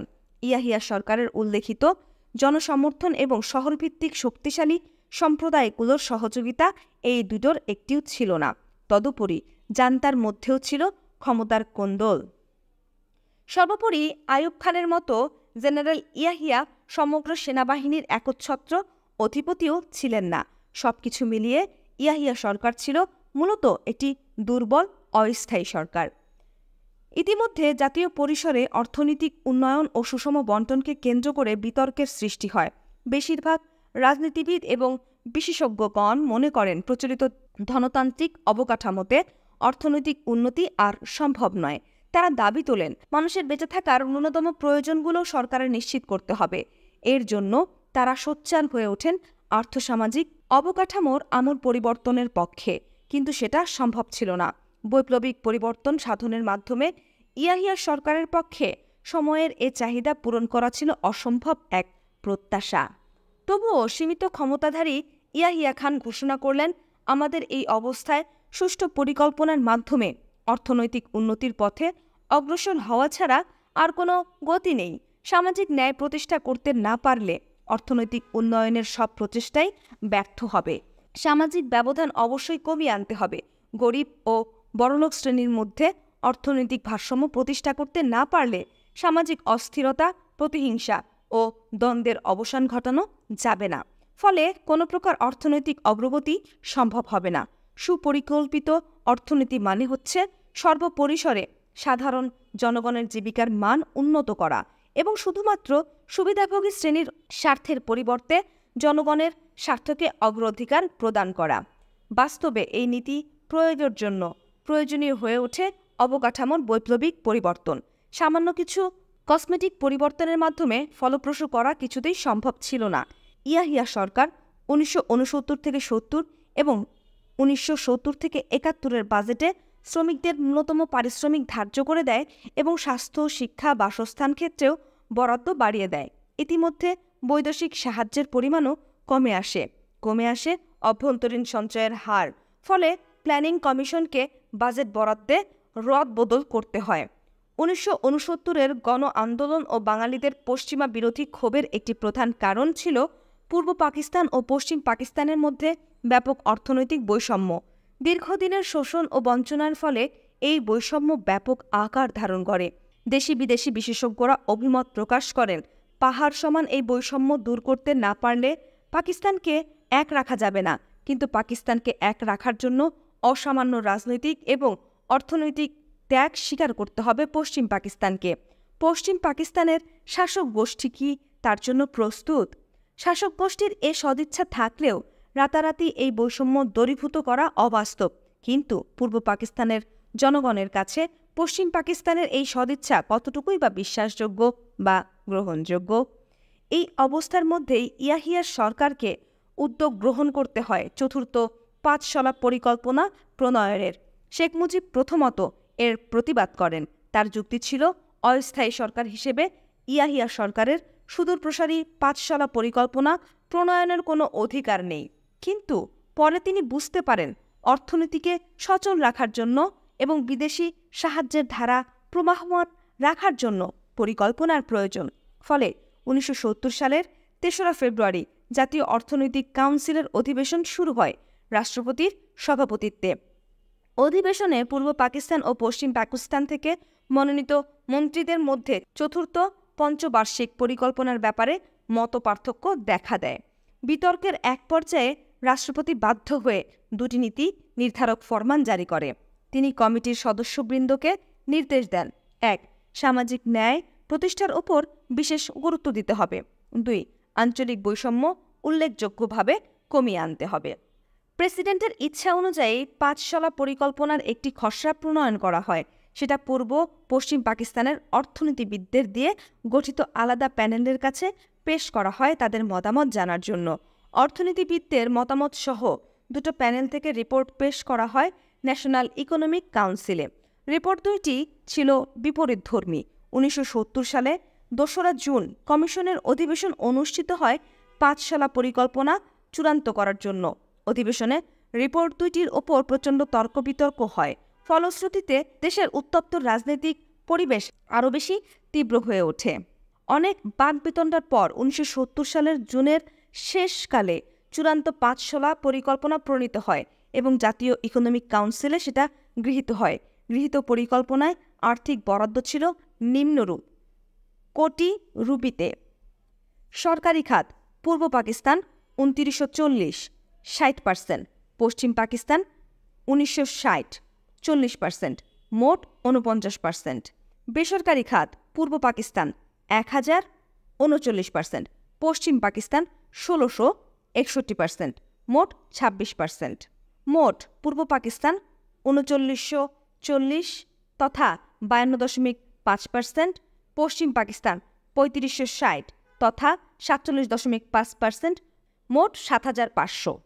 চতুর্থ পাঁচশলা পরিকল্পনার উদ্দেশ্য ছিল ক্রমান্বয়ে পূর্ব ও পশ্চিম পাকিস্তানের মধ্যকার বৈষম্য ধাপে ধাপে কমিয়ে আনা এবং পূর্ব পাকিস্তানের জনগণের মাথাপিছু আয় বাড়িয়ে তোলা। ন্যাশনাল ইকোনমিক কাউন্সিল কর্তৃক এই চূড়ান্ত বিরোধিতা করেন ডক্টর এ মালেক এবং জনাব এহসানুল হক ছাড়া মন্ত্রী পরিষদের বাকি 3 জন বাঙালি মন্ত্রী। পশ্চিম পাকিস্তানি মন্ত্রীরা অভিমত প্রকাশ করলেন অর্থনৈতিক বৈষম্য দূর করার ক্ষেত্রে এই ধরনের আর্থিক বরাদ্দ নিঃসন্দেহে একটি ইতিবাচক পদক্ষেপ। জাতীয় ইকোনমিক কাউন্সিল ২রা জুন ১৯৭০-এ যে বাৎসরিক প্ল্যান ১৯৭০-৭১ চূড়ান্ত করে তার জোর বিরোধিতা করেন মন্ত্রী পরিষদের ৩ জন বাঙালি, জনাব জি.ডব্লিউ. চৌধুরী, জনাব হাফিজ উদ্দিন এবং জনাব শামসুল হক। তারা অভিমত প্রকাশ করেন বাৎসরিক প্ল্যানের লক্ষ্যে চতুর্থ পাঠশালা পরিকল্পনার লক্ষ্যের সম্পূরক নয়।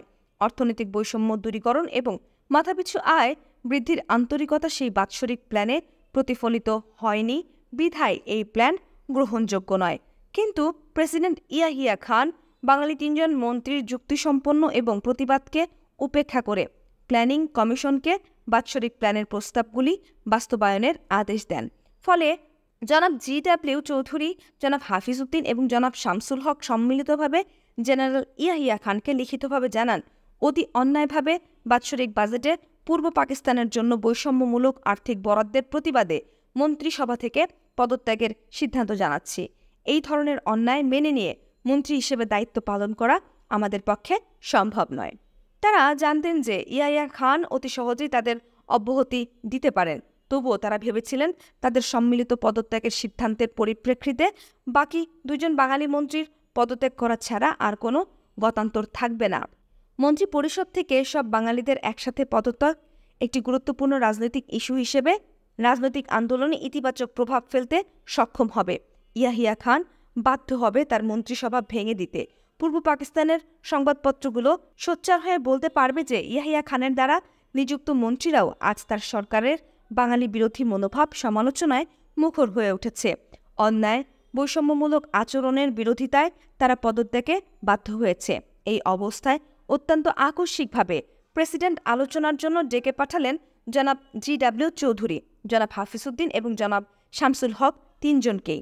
বৈঠকে তিনি তাদের আশ্বস্ত করে বলেন, অতি সত্বর তিনি ন্যাশনাল ইকোনমিক কাউন্সিলের জরুরি বৈঠক তলব করবেন।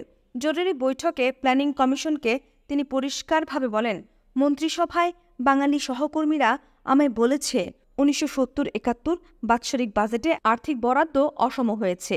এই বরাদ্দ পূর্ব ও পশ্চিম পাকিস্তানের মধ্যে বিরাজিত আর্থিক বৈষম্য দূর করা ও আঞ্চলিক ব্যবধান কমিয়ে আনার জন্য যথেষ্ট নয়। তাই আমার পক্ষে এই বাজেট অনুমোদন করাও সম্ভব নয়। প্ল্যানিং কমিশনারের কর্তা ব্যক্তিরা প্রেসিডেন্টের বক্তব্য ও মনোভাব হঠাৎ পরিবর্তনে হচকিত হয়ে গেলেন। কিন্তু পরিণতিতে কোনো বিতর্ক ছাড়াই আমলারা বাৎসরিক বাজেটের অর্থ বরাদ্দে পরিবর্তন করতে বাধ্য হন। 1970-71 সালের বাৎসরিক বাজেটে পূর্ব পাকিস্তানে বন্যা নিয়ন্ত্রণের জন্য 150 কোটি টাকা প্রাথমিকভাবে বরাদ্দ করা হয়। প্রয়োজনে বন্যা নিয়ন্ত্রণ খাতে আরও অর্থ বরাদ্দ করা হবে বলে প্রেসিডেন্ট ও পরিকল্পনা কমিশন আশ্বাস প্রদান করেন। চতুর্থ পঞ্চবার্ষিকী পরিকল্পনা ও 1970-71 সালের বাজেট প্রসঙ্গ থেকে দুটো জিনিস পরিষ্কার হয়ে ওঠে। প্রথমত, ইয়াহিয়া খান ও শাসক গোষ্ঠীর কয়েকজন বুঝতে পেরেছিলেন আঞ্চলিক বৈষম্য দূর করতে না পারলে পাকিস্তান ভেঙে যাবে। তাই তারা আঞ্চলিক বৈষম্য কমিয়ে আনার জন্য প্রয়োজনীয় পদক্ষেপ গ্রহণ করার চেষ্টা করছে।